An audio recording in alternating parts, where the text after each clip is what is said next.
আসসালামু আলাইকুম রহমতুল্লাহি ওবারাকাতুহু।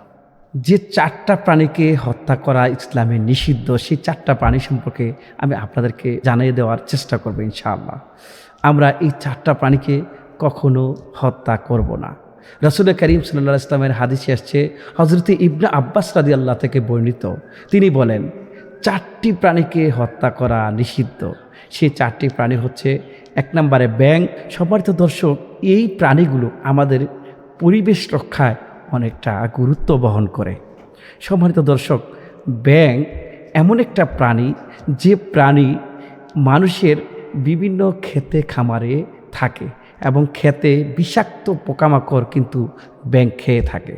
সম্মানিত দর্শক, এই পর্যায়ে বর্তমান সিচুয়েশানে আমরা যদি দেখি, জমিতে বেশিরভাগ বিভিন্ন ঔষধ ইউজ করার কারণে জমিতে কিন্তু ব্যাঙগুচ্ছি জন্মায় না, ব্যাঙ জন্মায় না। মানে আগেকার সময়ে একটা সময়ে কিন্তু মানুষ এত জ্ঞান বিজ্ঞানে উন্নত ছিল না, ফলে তারা কিন্তু জমিতে এত সার, কীটনাশক, বিভিন্ন ঔষধ ব্যবহার করতো না। ঠিক সেই সময় কিন্তু আল্লাহ সুবহানাহু ওয়া তাআলা তারা এমন কিছু প্রাণী দিয়ে দিয়েছিলেন যাতে করে মানুষের ফসলগুলো ঠিক থাকে। ঠিক সেই সময় আল্লাহ সুবহানাহু ওয়া তাআলা এই ব্যাঙের মাধ্যমে অনেক ধরনের প্রাণীকে হত্যা ব্যাঙ করে খেয়ে ফেলতো। একটা প্রাণীকে খেয়ে ফেলে, এরকম কিন্তু দৃষ্টান্ত আছে। সেই ব্যাঙ কিন্তু আমাদের অনেক উপকার আসে। সম্মানিত দর্শক, আপনারা জেনে আছেন অথবা থাকবেন যে হযরত ইব্রাহিম আলাইহিস সালামের আগুন নিবানোর ক্ষেত্রে ব্যাঙ প্রস্তাব করে দিয়েছিল। এই জন্য ইসলামে শরীয়তে ব্যাঙের প্রস্রাবকে ওযু ভঙ্গের কারণে নেওয়া হয় নাই, কারণ তার প্রস্রাবটাকে বৈধ বলা হয়েছে। সেই জন্যে সম্মানিত দর্শক, এই ইব্রাহিম আলাইহিস সালামকে ব্যাঙ কিন্তু তার প্রস্তাব দিয়ে নিভাতে পারত না আগুন, কিন্তু সেই কাজটা করেছে। যে কাজটা করেছে, এই কাজটা অত্যন্ত উত্তম একটা কাজ ছিল। ফলে ব্যাঙের সম্মান কিন্তু আল্লাহ সুবহানাহু ওয়া তাআলা বাড়িয়ে দিয়েছেন। এই ব্যাঙ আমাদের ঘরে কোনো ব্যাঙ থাকলে অনেক বেশি অনেক ভালো হয়। আবার অনেক সময় দেখবেন বৃষ্টির সময় ব্যাঙগুলো রাস্তায় উঠে আসে। কোনো ব্যাঙ অথবা বাহুয়া ব্যাঙ, এগুলো রাস্তা যখন আসে, তখন যে রাস্তা দিয়ে সাপ বেশি চলাচল করে, এই রাস্তায় ব্যাঙগুলো থাকে, যাতে করে মানুষকে কোনো সাপ দংশন না করতে পারে, কষ্ট না দিতে পারে। অনেক সময় প্রিয় দর্শক দেখবেন যে ব্যাঙগুলো সাপের খাবার নিজে হয়ে মানুষকে সেভ করে। সুবহানাল্লাহ, সুবহানাল্লাহ, সুবহানাল্লাহ। আপনারা দেখবেন এই প্রাণীগুলো মানুষের কত উপকারে করে। সম্মানিত দর্শক, কোনো ব্যাঙ থাকলে ঘরের ভিতরে ভূমিকম্প হয় না। এই যে বিভিন্ন দিক, এই ব্যাঙের অনেক উপকারিতা রয়েছে। সম্মানিত দর্শক, আমরা চেষ্টা করব এই ব্যাঙগুলোকে না মেরে এগুলো পরিবেশ বান্ধব, পরিবেশটাকে, ন্যাচারাল পরিবেশটাকে সুন্দর রাখার জন্যে আমরা এগুলো কখনো হত্যা করব না। 2 নম্বরে আসুন পিঁপড়াকে আমরা হত্যা করব না। পিঁপড়া একটা দলবদ্ধ প্রাণী এবং পরিশ্রমী প্রাণী। পিঁপড়া সবচেয়ে বেশি পরিশ্রম করে থাকে। সূরা নমল নামক একটা সূরা আল্লাহ সুবহানাহু ওয়া তাআলা কুরআনুল কারীমে দিয়েছে, পিঁপড়ার সূরা নামক। আবার সূরা নাহাল নামক একটা সূরা রয়েছে। সম্মানিত দর্শক, এই পিঁপড়ারা কোনো এক সময় যখন একটা পিঁপড়া যখন একজন নবীকে কামড় দিয়েছিলেন, তখন তিনি অনেকগুলো পিঁপড়াকে হত্যা করেছিলেন। তখন কিন্তু তাকে এটার জন্য জবাবদিহি করতে হয়েছে।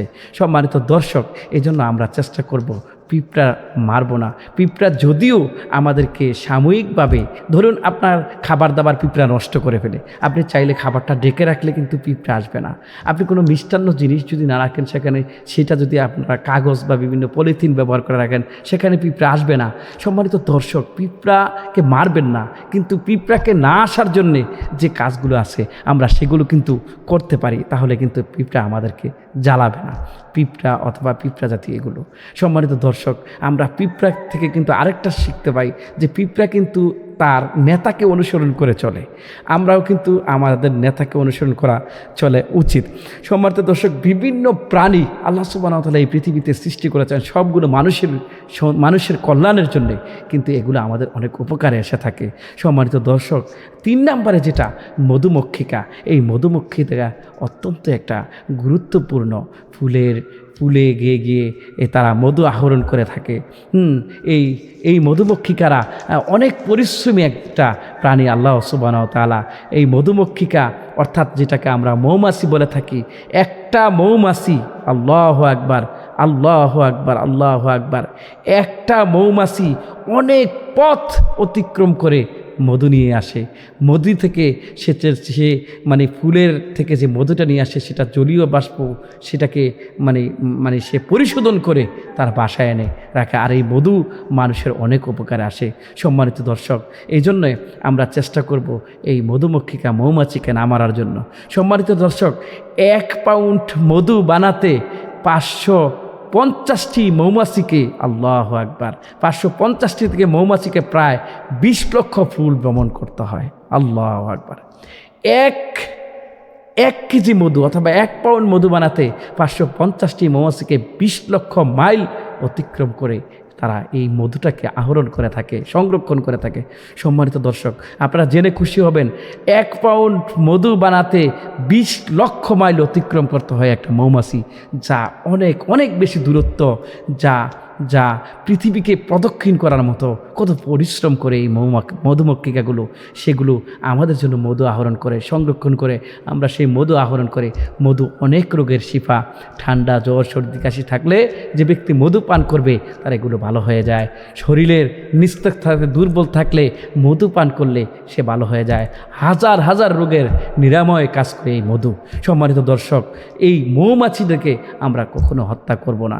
2 নাম্বার। 4 নম্বরে আসুন, হুদহুদ পাখি। হুদহুদ পাখি অত্যন্ত একটা গুরুত্বপূর্ণ পাখি। এই পাখিকে হুপু বা হুপি পাখি বলে এখন বিজ্ঞান বলে থাকে। আমাদের দেশেও এই পাখিটা আছে মনে করছেন বিজ্ঞানীরা, এবং বিভিন্ন দেশে এই পাখিটা রয়েছে। এই হুদহুদ পাখি হযরত সুলাইমান আলাইহিস সালামের চিঠিকে বিলকিস এর কাছে পৌঁছে দিয়েছিল। সেই কথাও কিন্তু কুরআনুল কারীমের মানে তাফসীর ঘাটলে আমরা পাইতে পারি বা পাই। সম্মানিত দর্শক, এই হুদহুদ পাখি অত্যন্ত সুন্দর এবং গুরুত্ব ভ্রমণ করে এই হুদহুদ পাখি। এই হুদহুদ পাখি এই পাখিটি অনেক সুন্দর হয়ে থাকে এবং সৌন্দর্যমণ্ডিত একটা পাখি। আমরা জানি যে অনেক অতিথি পাখিও আমাদের দেশে এসে থাকেন। আমরা আমাদের দেশটাকে অর্থাৎ প্রিয় মাতৃভূমিটাকে সুন্দর রাখার জন্য পাখির অনেক ভূমিকা রয়েছে, প্রাণীর অনেক ভূমিকা রয়েছে, মানুষের অনেক ভূমিকা রয়েছে, আশেপাশে যত কিছু আছে গাছপালা, এগুলোরও একটা ভূমিকা রয়েছে। সম্মানিত দর্শক, এগুলো আল্লাহ এমনি এমনি বানায় নাই। আমাদেরকে সুস্থ রাখার জন্যে, পরিবেশটাকে সুন্দর রাখার জন্যে, জলবায়ুকে সুন্দর রাখার জন্যে এই পাখিগুলো, প্রাণীগুলোকে আল্লাহ তৈরি করেছেন।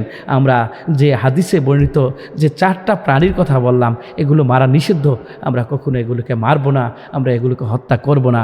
আমরা চেষ্টা করব বরঞ্চ পরিবেশটাকে আরও সুন্দর রাখার জন্য এগুলোকে সাহায্য করে খাবার দাবার দিয়ে বাঁচিয়ে রাখার জন্য।